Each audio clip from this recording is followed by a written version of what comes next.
Swimming and screaming, yes, screaming live.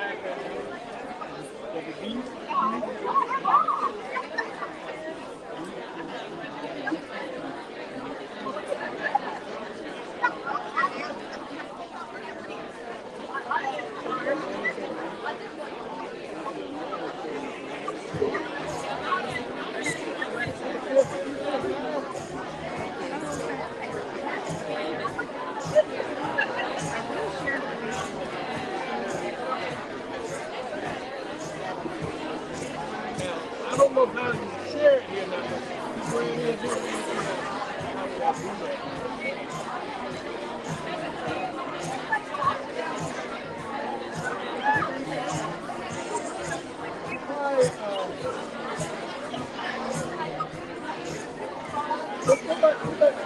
But I didn't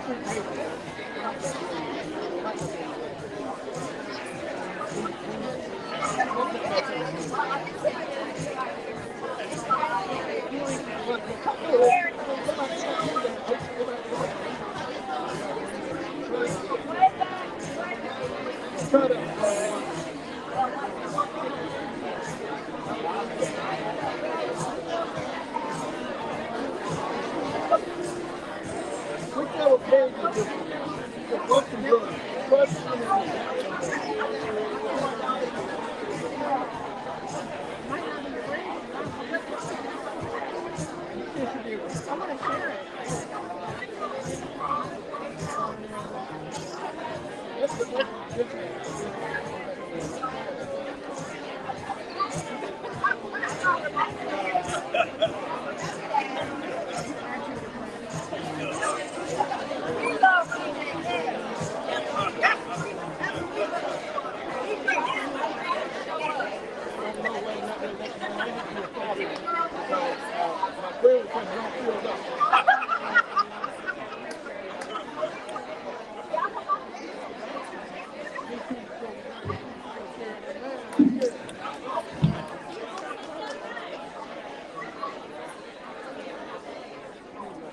Good evening.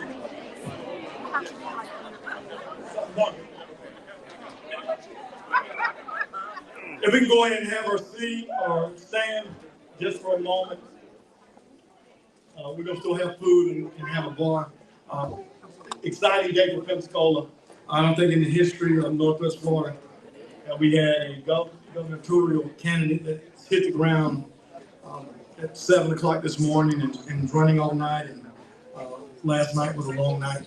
But let me thank you for being here. So a couple things I always do when I set protocol is because I love my mother. My mother didn't care if I was in the Easter play or a baseball team. I didn't get a game. My mother had come to everything, and she's rolling her eyes because she had cataract surgery.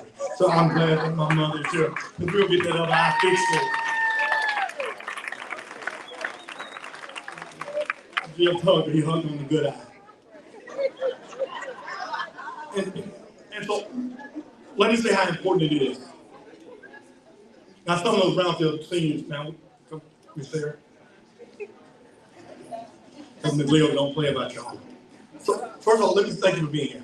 What a great day. And I want to, first, before we bring up David, acknowledge some dignitaries and some other candidates that are here. But I would be remiss if first, I didn't recognize, and David Jolly uses this across this state. And he says that Pensacola is a model. He says there's a model. But the first group that he ever met with was the Brownsville seniors at Brownsville. And they're here in Yellow Street. Y'all give it up for these senior ladies who are the best campaign team.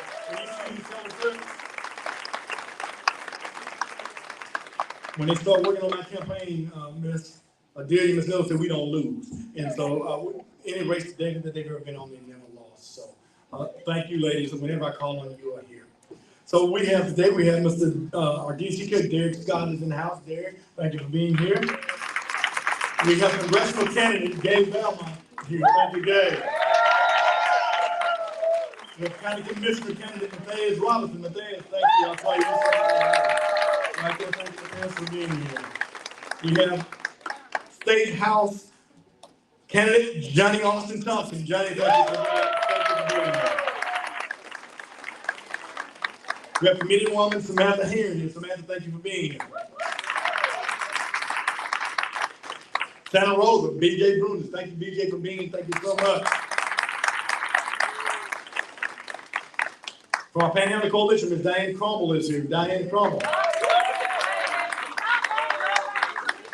Every time y'all put on them blue shirts, y'all know everything. I got it. Sit down.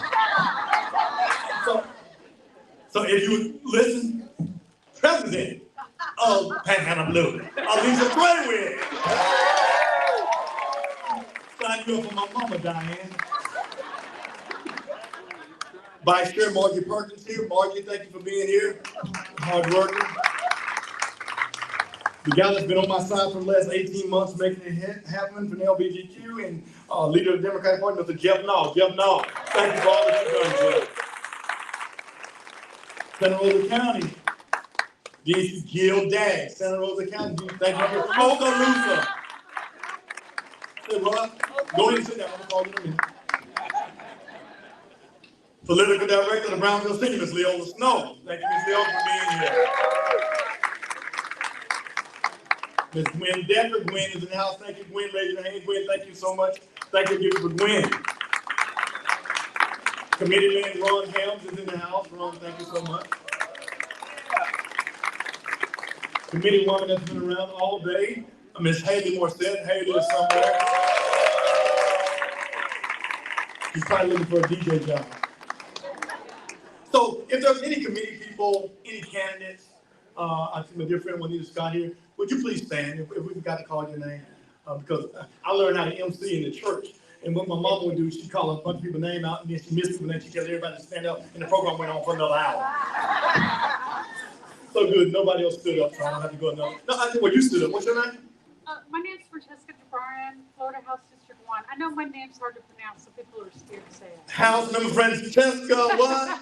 Jabrian. Jabrian, that's right. You get data centers. That's what I love about you. I promise you, I will never go for data centers if you stop coming to the meeting and keep me there for 5 hours. Yeah, there you go. Now you gotta sit down. So first, in a very serious moment, we want to thank everybody for being here. And so we've been out. What I like about David Jolly, this is his 6th visit here. And if you don't think we got a crisis in this county, in this state, until the Voting Rights Act of 64, Civil Rights Act of 64, the Voting Rights Act of 68, when you look at what they're doing to single-member districts here in this Camden County. So you may not like David Wiggins, you may not like Land Wiggins or Lumen May, but when they move for these at-large districts, because we have a guy with a Supreme Court black robe on somewhere that decided that it was unconstitutional. We recognize that our children don't have anybody they can identify with. It's one of the reasons that I'm on David Jolly's team, because he's already committed to open up Office of Civil Rights. Because he give it up for him.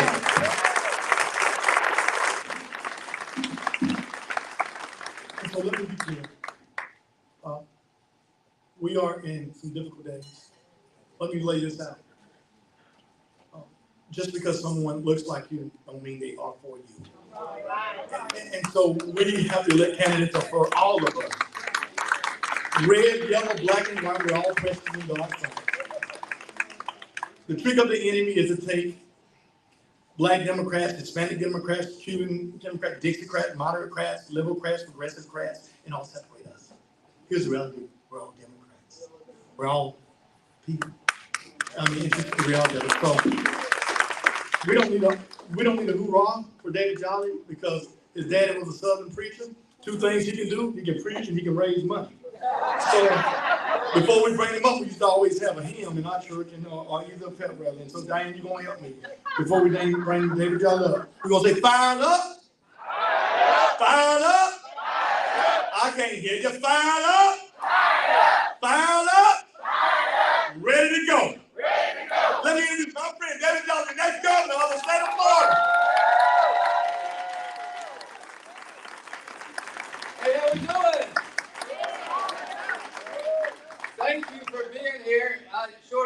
my 6th time during the gubernatorial campaign. Lumen May's been there every time. Jeff's been there every time. Ryan's been there.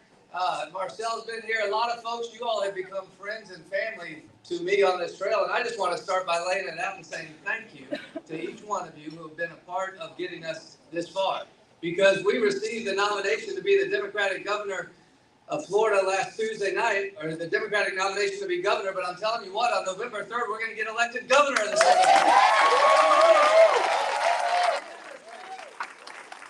I promise you, look, we're going to win this race. Now, look, one of my first visits was to the Brownsville ladies.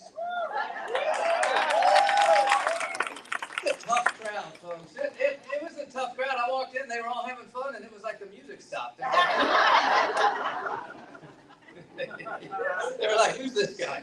And Lumen's like, no, I beat Lumen there. The problem was I got there before Lumen. And they were all looking at me like, who's this guy? And Lumen walked in and said, no, it's good, let him talk. And so I talked, and I went around, and I met every one of y'all, and I don't remember which one it was, but one of them said, I got a really hard question for you. I said, uh-oh, here we go. She said, are you married?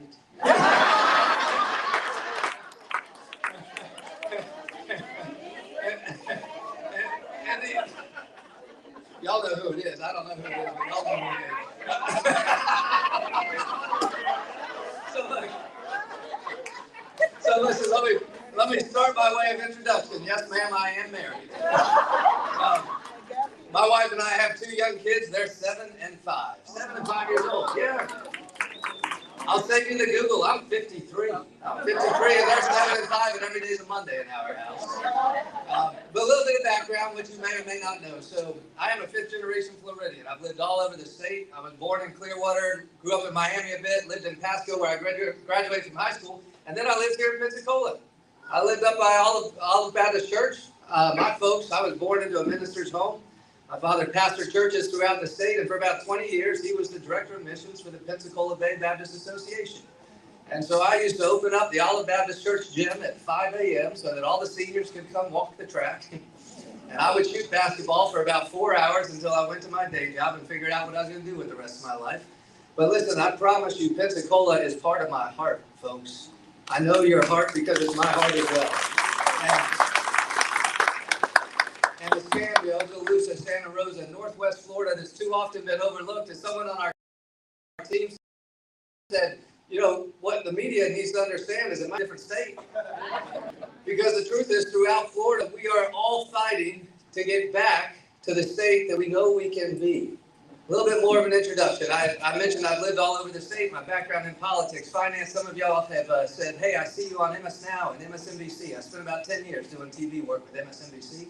And it's amazing in Pensacola, when someone comes up and says, I see you on MSNBC, I think, I didn't realize you get MSNBC in this part of the state. But here's what I'll tell you. The last part of my introduction, and I say this for some, you'll find it, maybe a bridge that we can build together through kindness. Others will say, well, where's Jolly going? So just give me a little bit of grace. I speak openly about my Christian faith in every room I go into. I do it not to evangelize, but I do it, it's part of my introduction. It's who I am. It's a faith that I have chosen and a faith that I celebrate, and I believe in the Jesus Christ, who I call my God. But I say it for a couple reasons. First, I think we need more politicians willing to acknowledge their faith. But I think we need every politician to acknowledge that their personal and private faith stops at the steps to the State House. Because we are a state that launched culture wars based in the name and the foundations of a religion that I believe has wrongly been applied to divide people in the state of Florida, and I think it's wrong. Whether your foundations are rooted in faith or what our founders described as the very natural rights of man, the reality is this state has gone backwards in dividing people and marginalizing people based on the color of their skin, where they were born, who they love, or who they worship, and it's wrong. It's wrong.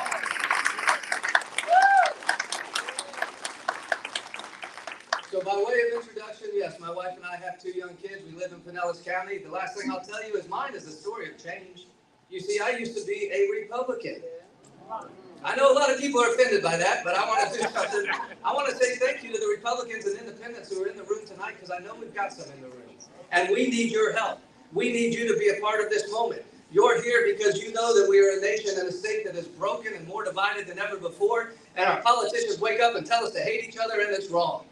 The truth is, we're litigating more than policy. We're litigating more than ideology in this race. We're litigating who we are. We're litigating whether or not we are strong enough to return to the fair state of Florida, where everybody has a fair shot, where the economy works for everybody and everybody's dignity is respected and the government stays out of your life. Listen, you don't have to be a Republican, an independent, or a Democrat to know that we are a state and a nation today that is broken. We are more divided than ever before. And so what do we do in this state? I'll tell you what we do. We rise up and we build a political coalition that the country has not seen yet. And it's happening. If the election were tonight, we would win the governorship. I'm telling you, we would win the governorship. And I need you, there's several things I'm going to ask that you leave here knowing and believing. Believing. First, you have to believe that we can win this race. But you already do because you're here. But don't let the pundits tell you, don't listen to those TV pundits, by the way. Don't let the pundits tell you that this race can't be won. In some past cycles, that may have been true. But listen, some cycles, voters want to stay the course. Some cycles, it's an ideological race. Some cycles, it's war and peace, but some cycles are about change. Folks, change is here in the state of Florida. We can win this race because voters are standing up, saying now's the time. And you know where it started? It started right here with Kay Valmont's race over a year ago. It started right here. I mean this, folks. Understand what happened. In the 24 race, a lot of people worked really hard. We thought we had it within reach, but we let Florida slip away by 14 points. And people left exhausted and resigned that maybe there was no future in the state of Florida. And a woman named Kay Valmont said, against all odds, I'm going to stand up and run for Congress in a deep red district. And guess what? She swung it by 15, 16 points towards a Democratic candidate, towards change. It started here. It started here. That same night on the Space Coast, another congressional candidate swung a district by 15 or 16 points. We then had state legislative races that swung by 20 points in Central Florida. The city of Miami just elected a Democratic mayor for the first time in 30 years. And it was 19 points. It wasn't even close. Mar-a-Lago elected a Democratic state representative. In Hillsborough County, our Lieutenant Governor, Jay Collins, resigned his seat as a Republican state senator and was replaced by a Democratic state senator. Folks, we're gaining ground in the villages. The villages! By the way, I got to tell you a story about our two kids. Our daughter's 7, our son's 5. It's a beautiful, beautiful age. The first time we took them to a rally was in October of 24. I was asked to introduce the second gentleman at a rally in the villages. So we take our kids, they're 3 and 5. You can imagine a 3-year-old and a 5-year-old walking into the villages. They were the king and queen of the ball, right? Everyone was celebrating them. Here, 600 people cheering and excited. Our daughter's hiding under the chair, and our son's like big old wide eyes. So we go through the rally. Some of you will remember this from the 24 cycle. We go home, and the next morning we look outside, and our 3-year-old son, Teddy, is marching around the backyard saying, "We're not going back." That poor young man still asks me if Kamala won. All right, I'm going to tell you a real funny story here. Kids say the wildest things. I'm going to admit something.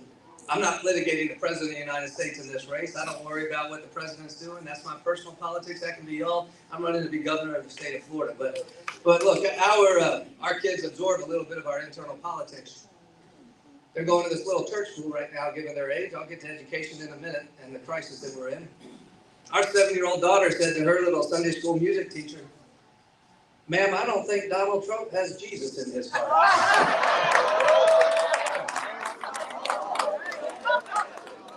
And that music teacher said, "Oh, Carolina, I think he does." And Cece said, "Well, we're just going to have to agree to disagree." Look, the scripture says, raise up a child in the way they should go. We're raising young Democrats in our house, folks. So I'm getting a little distracted because this is the end of the day and I'm just letting it rip a little bit here. But let me tell you this. So I made the introduction. What I want to introduce you to, though, I need you to leave with a few things. One is that we can win. Know tonight that we can win because we're seeing it across the state. Change is here. And the one poll, I realize it's a poll, but the one poll right now out there on the street says if the election were tonight, we would win the race. We are leading Byron Donalds in this race by a point. And here's the good thing. When voters get introduced to the two candidates, we lead by 6 points. So we got our work ahead of us to make sure voters understand the contrast between our campaign and our opponent's campaign. But how do we build, in the state of Florida, how do we build a coalition to meet this moment? Because here's the thing that the pundits won't tell you on TV. It's not that hard. Voters tell us what they want. Every cycle, voters tell us what they want. And right now, voters are telling us, I want change. I want change. To my Democratic friends, I would say we've got to be a little cautious here. We're winning all these races, but we're not registering more Democratic voters at a huge rate right now. Which I would say as Democrats, maybe we haven't won hearts and minds yet, but we're winning votes. We're being given a very fragile currency. We're being given the public trust to lead in a moment where the nation's broken, where we're more divided than ever before. Voters for the first time in 30 years are saying to Democratic candidates, I'm willing to give you a shot. And so then our job is to honor that public trust. So how do we build a coalition in the state of Florida capable of winning the race on November 3rd, just like we're leading tonight? I mentioned I was a former Republican, spent 5 or 6 years as an independent. I found my home in the Democratic Party. I'm a proud Florida Democrat, not a reluctant Florida Democrat. I didn't come into the party to change it. I came into the party to grow it. And let me tell you what's happening right now. We are growing a coalition led by Democratic values. What are those values? I talk about 3 values everywhere I go. Values, not policies. The policies are, I want to be a governor that invests in housing, healthcare, and education, and stop data centers in the state. Those are the policies. Housing, healthcare, education, sure, clean water, clean air, and stop data centers. Those are the policies. But what are the values? The values. First, the economy should work for everyone. The economy should work for everyone. Now listen, economic growth is good. We want the economy in Florida to continue to grow. We want more jobs to come to Florida. I hope people continue to relocate their businesses here. The economy should grow, but it's got to grow for everybody. Because an economy that doesn't work for everybody doesn't. We end up straining our economy and we end up leaving too many people behind. So yes, economic growth is good, but it's got to work for everybody. Folks, tonight in the state of Florida, half of our state does not have enough savings to last 2 weeks. Working families, working individuals who can't absorb a car repair, a lost job, a divorce, a broken relationship, a medical expense. Half of our state does not have enough savings to absorb 2 weeks worth of lost income. They would lose their home. They would lose their car. They would have to move. We have more people going without health care than ever before in the state of Florida right now. We have homeowners who are having to lose their homes or leave their homes because the insurance market on homes has collapsed in a state that is prone to natural disasters, and the private sector is never going to solve this for us. That industry has collapsed, and it's not coming back in the state of Florida. In a state that has abandoned public education, First, I want to say thank you to the teachers in the room who have put up with the challenges that the politicians have put in front of you. We made a choice in this state to attack public education, to attack our teachers. We pay our teachers dead last in the nation. Some of you live in Pensacola, but you work in Alabama because you get paid $20,000 more by being a teacher in Alabama. Listen, that's a failure of us as a state. I don't care if you're a Republican, an independent, or a Democrat. It's wrong what we've done to abandon public education. But now we've set up a choice program where you drive by a local school that's been abandoned, you go to a choice school and they charge you tuition on top of a voucher, economically disenfranchising the very families that need the help. And oh, by the way, that choice school doesn't have to teach a kid to read. Education is now part of the economic crisis for too many of Florida's families. The economy's not working for everybody, and it should. If that's the first value, then what's the second value? It's a corollary to this. Government can do its part to improve our lives. Government can do a few things to help out. Now listen, I will tell you, I think the private sector should lead. I believe in a capitalist economy creating the most amount of economic opportunity.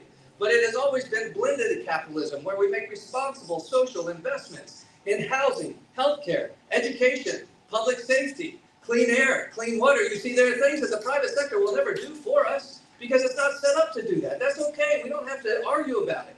But let's recognize the private sector will never make sure that every child gets an education, that every person has health care regardless of the ability to pay. The private sector is never going to affordably cover hurricanes and wind in a natural disaster state. It's not going to invest in community safety.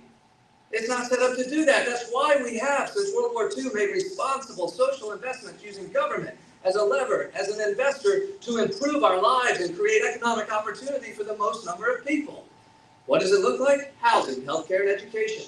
I think we need a state catastrophic fund for homeowners to fully remove hurricane coverage from the private market, put it in a state sovereign wealth fund, and it will cut insurance by 60 to 70%.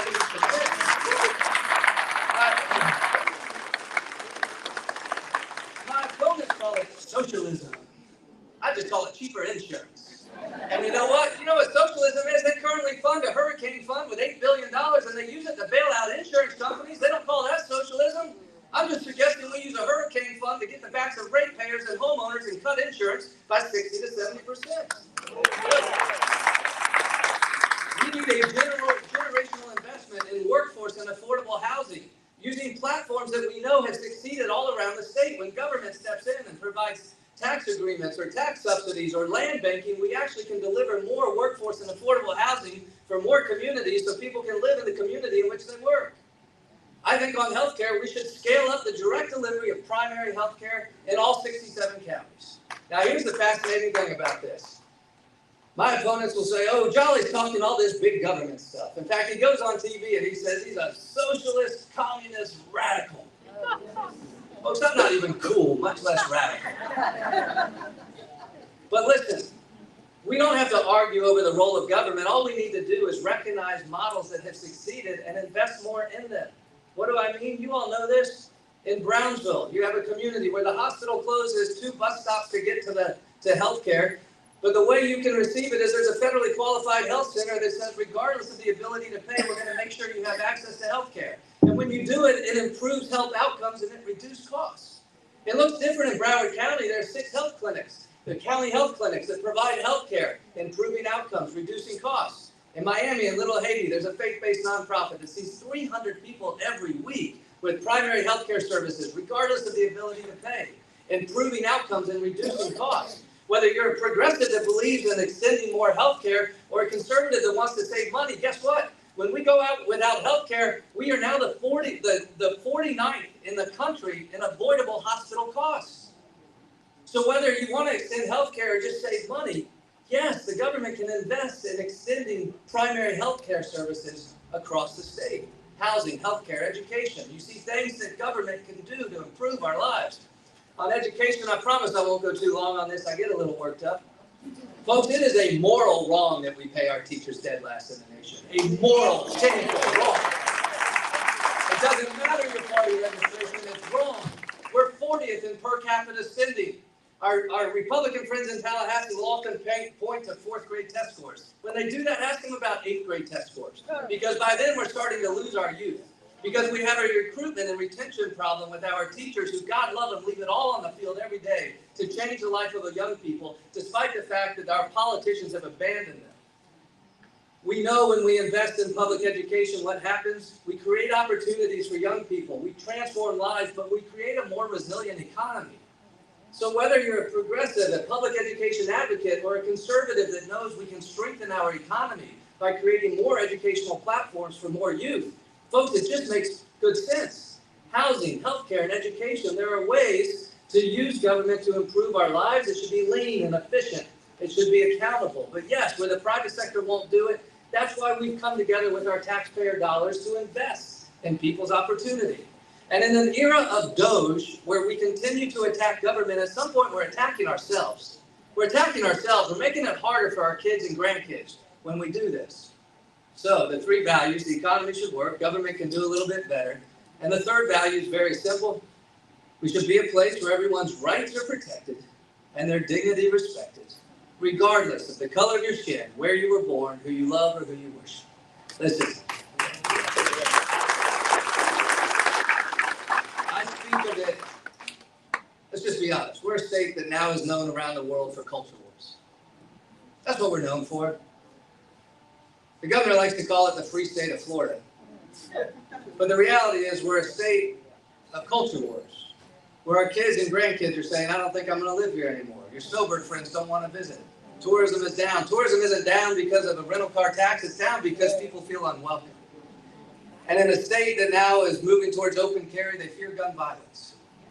Listen, whether your foundations are rooted in faith or what our founders described as the natural rights of man, the reality is we should protect everyone's right and we should respect their dignity. Protecting people's rights, we have a playbook for it. It's called the Constitution. People's voting rights, their franchise, their suffrage that has come under attack. Reproductive freedom, the ability to make your own healthcare decisions. The basic civil liberties of someone who love who they want to love. It's all come under attack. Sure, we can return to protecting people's rights, but we should also be a state that extends dignity to the most number of people. We've gotten a lot wrong throughout our history. The premise of our entire national experiment was that we were going to extend economic freedom and personal liberty to the most number of people. But we know our history. We're a nation that when we started out, people of color were only 3/5 of a person. Women had absolutely no rights, no economic rights, no voting rights. But over the arc of history, that arc bent towards progress. Struggle led us to revolution. Struggle led us to more rights. Women received the right to vote, received economic freedom. We just met with a group of young black women entrepreneurs right here in Pinellas County because now the economic opportunities are in a place that they weren't 50 years ago. It's progress. We've always been working towards progress. Our LGBTQ plus friends didn't have the right to marry until our lifetime.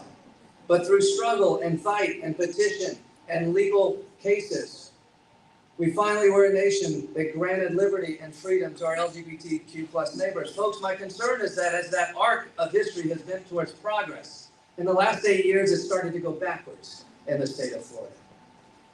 Whether you're rooted in faith or the natural rights of man, it's very simple to recognize we should end the culture wars in the state of Florida. We should fight to return voting rights, the franchise, and the suffrage of every Floridian. Fight for reproductive freedom and access to health care. Fight for the opportunity of everybody to be celebrated or to celebrate however they wish. It's heartbreaking where we find ourselves today. An economy that has slipped away from us. A government that too often has abandoned us. And when they do something, it's not to solve our insurance prices, to solve our health care, to extend health care. It's to double down on culture wars and further divide us. It's wrong. It's wrong, folks. It's wrong. What does it look like when we end the culture wars? You see a lot of this on TV. I've been doing this for 1.5 years, and my opponent likes to film when I talk about ending the culture wars because they think that they can get political mileage out of it. Some of the videos in this room tonight will go right back to Byron Dawes. It's going to happen. I don't care. I don't care. We're not going to shy away. We're not going to shy away from defending everybody in this state, recognizing the dignity of everybody in this state. And I'll tell you a couple ways we end the culture wars. First, let teachers teach. Bring back the book. Every child in the state of Florida should know about the Rosewood Massacre. Every child in the state of Florida should know about the Groveland Four. Every child in the state of Florida should know that Harry T. Moore was murdered on Christmas Day alongside his wife for having the audacity to register voters of color. Every child in the state of Florida should know about the Pulse nightclub, and they should know about Harvey Milk. It doesn't shame us to know our history. It strengthens us to know our history. And let me tell you this. We will never recognize and get through the darker chapters of our present if we don't know the darker chapters of our past. Whitewashing of history, the marginalization of communities set us backward. They don't move us forward. Yes, some of this is bigger than politics, and that's what I want to end with on this, because here's what's happening in the state of Florida. The reason tonight that we are in a position as a state to elect a Democratic governor for the first time is not because of ideology and not because of policies. Yeah, I think we offer a platform of policies starkly different than my opponent. I think my opponent is fine with economic growth helping only the wealthiest among us, and he's fine with leaving communities behind. The policies he and the president support continue to show that. I think my opponent is okay to abandon responsible government investments that can improve people's lives. He's trying to dismantle public education. He's trying to dismantle support for health care for all people. He's not interested in fixing a homeowner's insurance market, and he doesn't want to invest in workforce and affordable housing, and he wants to bring data centers to the state of Florida. I think he's wrong on policy.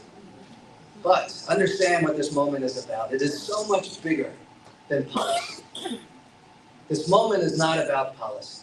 This moment is about a broken nation. a broken nation with a generation of children who are looking at us saying, what should we do about this? As a former Republican senator said to me, listen, I'm going to vote for every Democrat on the ballot this year, but don't ask me to go too far. Just ask me to litigate who we are as a people. Ask me to litigate something that my wife and I say every day, which is believe in better. Believe that we're better in this moment than where we are. Believe that we can expect better from our leaders and we can expect better from each other. Believe in each other again. Because you see what's happening. The reason that we have built a coalition strong enough to win the governorship is not about housing policy and healthcare policy and education policy. Sure, that's part of it. But it's because we're believing in each other again. We're believing in each other again, folks.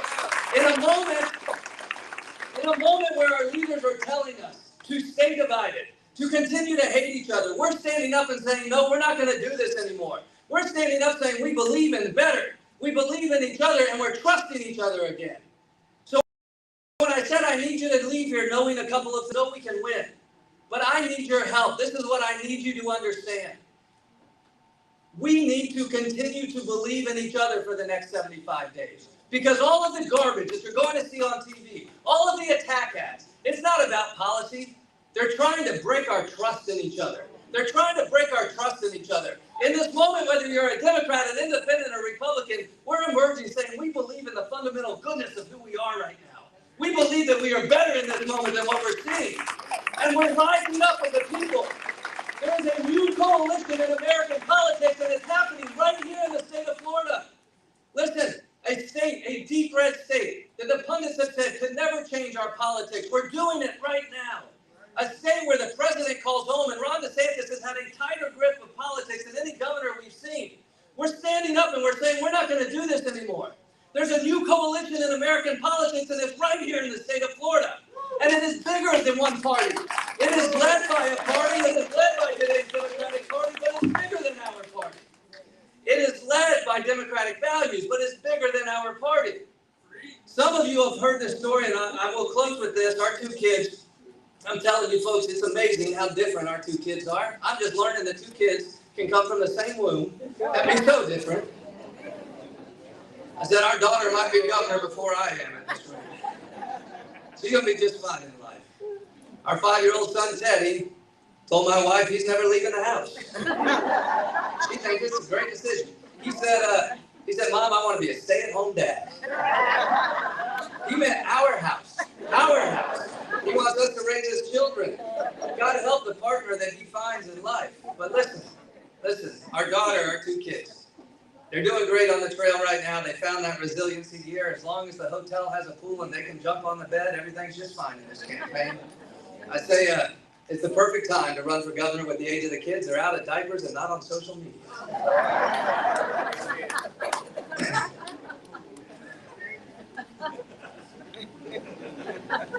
But here's what they know. Sorry, sometimes, look, 2 weeks on the trail, you miss your kids. I apologize. It gets me sometimes. Listen. Here's what my kids know and your kids and your grandkids know. And it should break our hearts. A child today knows that our politics are broken. A child today knows that our politicians are dividing us. A child today knows that our leaders are peddling hate. Children recognize it. They see it. Our daughter, maybe around November, I was reading to her one night. She started crying. She said, Dad, don't do this. Don't run for governor. Part of it was a girl missing her dad. That's not unique to politics. That happens in a lot of lives, whether it's divorce or work or travel. A lot of parents get drawn away from their kids, and it's hard on kids. Part of it is just a shared experience, as many of you understand. But what I saw in my daughter that night is she was looking at politics saying, it's mean, it's vile, it's nasty, it's toxic. Dad, don't do this, and don't do this to our family. What I said to her in that moment, and I believe the words that were laid on my heart through providence, is I said, sweetheart, when you have a chance to change the world, you take it. You take it. Look, you don't know what's been ordained. You don't know how it turns out. But in a moment when the nation is broken, when a child knows that we are broken as a people, we all have to do what's within reach. And so whether it's Kay standing for office, whether it's some of the state representative candidates or the county commission candidates who are standing up saying, I'm willing to do my part to try to change the world, whether it's the Brownsville ladies saying, we're going to get together and make phone calls because we're going to do our part to change the world, whether it's the groups throughout the panhandle that are saying, we're going to door knock, we're going to make phone calls, we're going to spread the message, we're going to do our part to change the world. This is it, folks. This is bigger than politics. This is bigger than party. This is bigger than ideology. This is about who we are as a people, whether we believe in the fundamental goodness of who we are. And when we decide to trust each other again, when we believe in better, yes, we improve access to housing, to healthcare, to education. We improve the environment. We keep the data centers out. But it's based on a foundational belief that each one of us deserves better. That this state should not just be the free state, but the fair state. That everybody deserves a shot. That we can trust each other again and we can believe in each other again. So I said there are two things I want you to leave here knowing. No, first, we can win the race. Second, I want you to know what's going to have to happen in the next 75 days. They are going to try to break our trust in each other. They are going to try to break us as a coalition. Our job is to not let it happen. Do not let them break us. Do not let them question our trust in each other. Do not let them challenge the fundamental goodness of who we are as a people. That's what this race is about. If you're a Democrat, an independent, or Republican, this is our shot to change the world. Be a part of this campaign, folks. Thank you very much.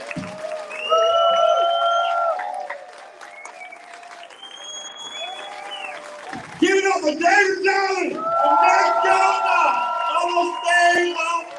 Come on, give it up for Pensacola. Give it up for Pensacola. Welcome to David Jones. Thank you, David. David, thank you for being here. Thank you. I walked into Sam Matthews, my old professor, and my mama didn't know that he gave me my grades, but there's some people we should recognize. We have Lamplighters, Mr. Freeman, we have Mr. Clinton from 100 Black Men. Listen, before y'all go, just 1 second. Unfortunately, in Northwest Florida, Democrats have been excluded and left out. But there's been one constant person that has allowed for us to have a facility, has allowed for us to have a gathering place, has allowed for us whether we could pay or couldn't pay, has been the guy that stood in the gap for Democrats. My dear friend, your friend, y'all give it up for Doug Baldwin, the owner of the Improv. He and his fans, y'all stand up and give it up for Doug. Because no matter what, Doug Baldwin has stood in the gap for Democrats of Northwest Florida. Thank you, Doug Baldwin. Thank you, Doug. So as we leave this place, and Alicia Perry, thank you for your fight. Thank you for your fight. Thank you, Alicia, for your fight. Here's an opportunity. Whether you can canvass, whether you can write a check, whether you make phone calls. This is the race of our life. The Republican control of Tallahassee for the last 33 years had yielded not only no results, but negative results for working people, everyday people. So thank y'all for coming out tonight.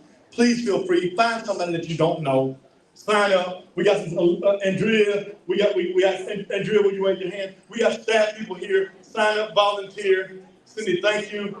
Get something else to eat, fellowship with somebody. Thank y'all. And one last time, fired up? Hold on, we don't dismiss church, so we shout. Fired up? Ready to go? Go Jolly.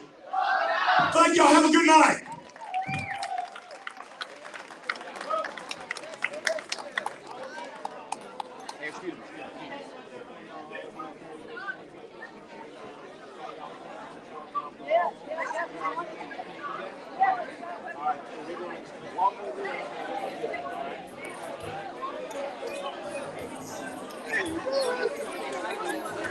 Yes.